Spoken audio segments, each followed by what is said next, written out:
사랑하는 성도 여러분, 어제 하루도 주의 은혜 가운데 평안하셨습니까?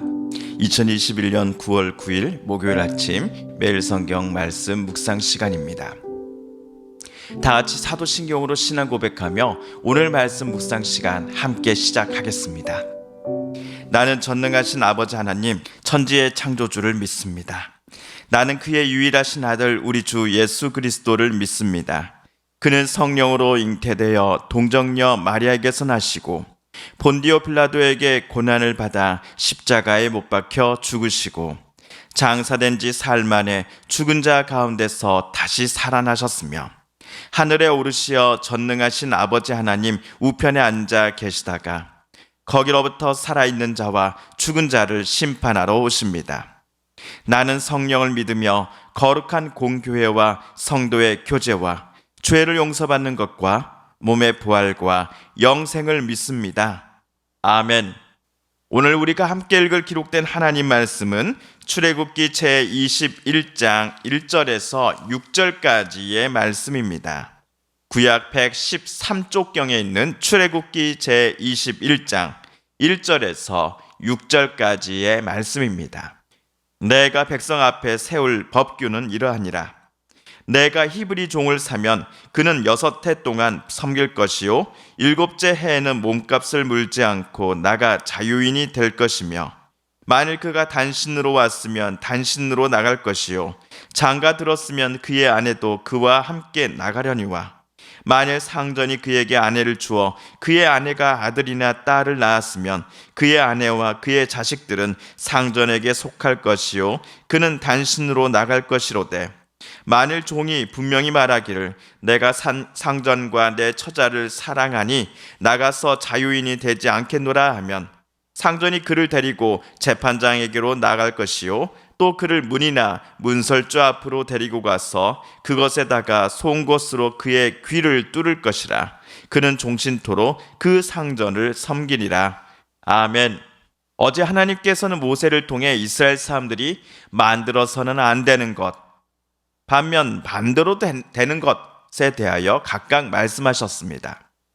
먼저 만들어서는 안 되는 것은 이방신들의 형상이었습니다.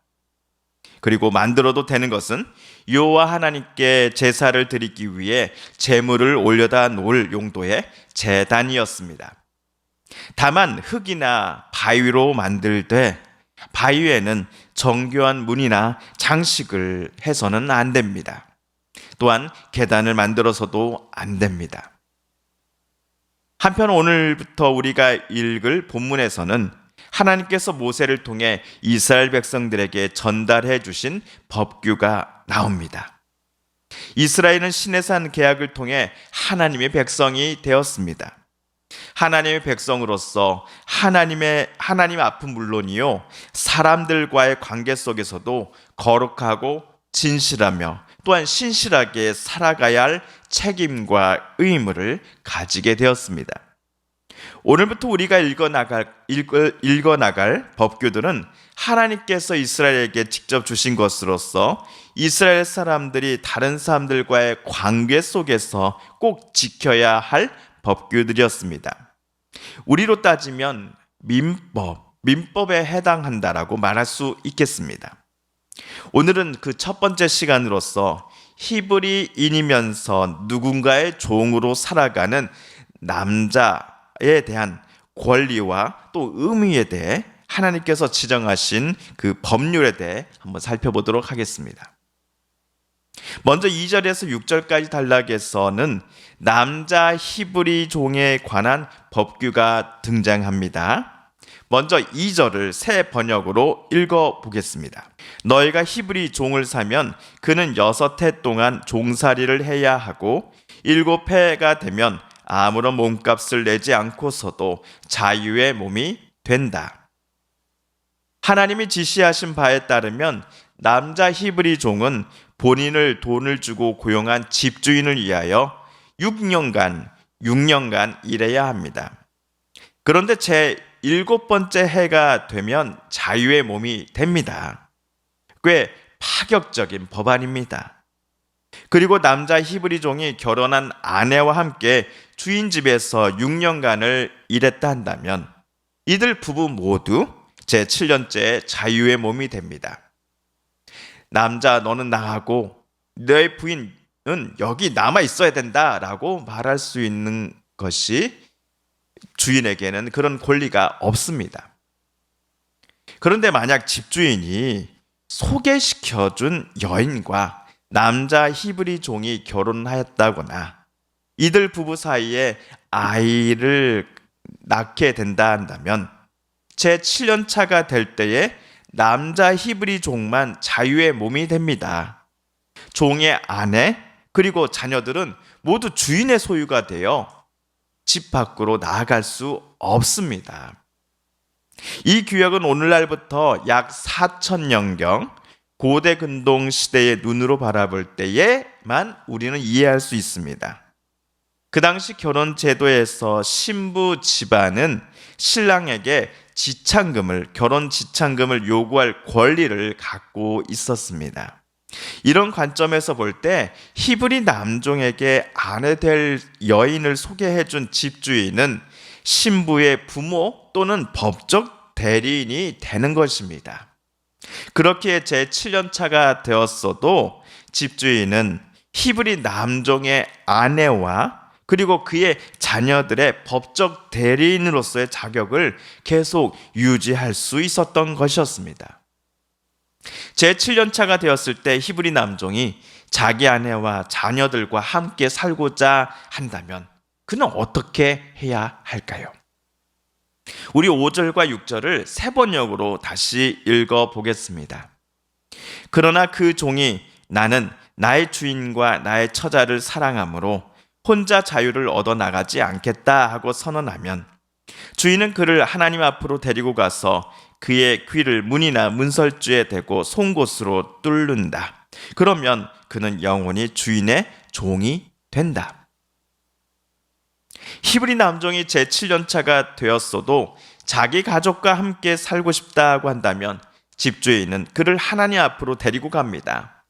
여기서 하나님 앞이란 성막 또는 하나님께 제사 드리는 제단 아니면 하나님과 이스라엘 백성들 사이를 중재하는 모세와 아론과 같은 제사장 앞으로 자기 종을 데리고 나아갔다라는 의미일 것입니다. 아무튼 집주인은 하나님 앞에 나아가서는 종의 귀를 송곳으로 뚫습니다. 현대사회에서 사람들이 귀걸이와 같은 장신구를 달기 위해 깃볼을 이렇게 뚫지 않습니까?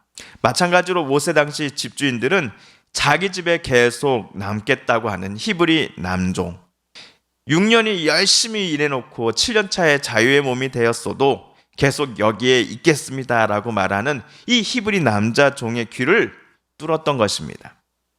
귓볼에 구멍을 뚫음으로써 히브리 남종은 제7년 차가 되었어도 계속 집주인의 집에 거주하면서 주인을 위해 일할 것임을 많은 사람들 앞에 서약했던 것입니다.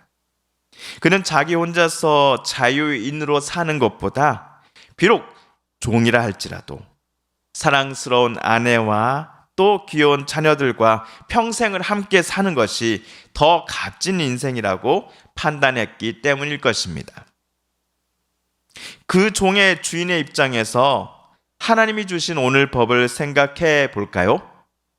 히브리 남자 종 법규에 따르면 아무리 주인이라 할지라도 종의 의사를 무시하고서 그의 가족들을 인정사정 없이 따로 떼어놓는다거나 남편과 아내가 아버지와 자녀들을 아예 만나지 못하게 한다거나 하는 일들을 벌일 수가 없었습니다. 이처럼 오늘 히브리 남자 종 법규는 집주인과 히브리 남종 모두의 권리를 존중해 줍니다. 히브리 남종이 상대적으로 약자라고 하여서 일방적으로 이 히브리 종의 권리만을 우선시하지 않습니다. 반대로 주인이 강자라고 하여서 종의 인격과 행복권을 훼손하는 것을 하나님께서는 용납하지 않으셨습니다. 이와 같은 법 정신은 오늘날 우리가 가지고 있는 민주주의 제도에 많이 반영되어 있는 것 같습니다. 강자이든 약자이든 서로를 배려하며 존중하는 가운데 자기가 가진 권리를 지혜롭게 행사해야 함을 오늘 우리가 살펴본 첫 번째 민법 조항들은 우리에게 가르쳐 주고 있기 때문입니다. 이처럼 오늘은 하나님께서 이스라엘에게 주신 민법 중에서 히브리 남종에 관한 규례들을 살펴보았습니다. 내일 금요일은 히브리 여종에 대한 규례들의 내용을 읽고 함께 묵상해 보겠습니다. 사랑하는 성도 여러분, 오늘 말씀을 읽으실 때 하나님께서 저와 여러분에게 깨닫게 해주신 교훈과 말씀, 들려주신 음성을 기억하시며 이 시간 우리 오늘 함께 읽은 말씀을 붙잡고 기도드리길 원합니다. 우리 성도님들과 가족들 중에 하나님의 고쳐주심과 일으켜 세워주심, 또 치료하여 주심을 놓고 간절히 기도하는 분들이 계십니다. 이 시간 우리도 한마음 한뜻으로 간절함으로 기도드리십시다. 코로나19와 맞서 싸우며 수고하고 있는 대통령 이하 모든 정부 지자체 공무원들과 눈에 보이는 것 보이지 않는 곳에서 섬기는 분들, 특별히 의료진들 가운데 지치지 않는 마음 허락하여 주소서.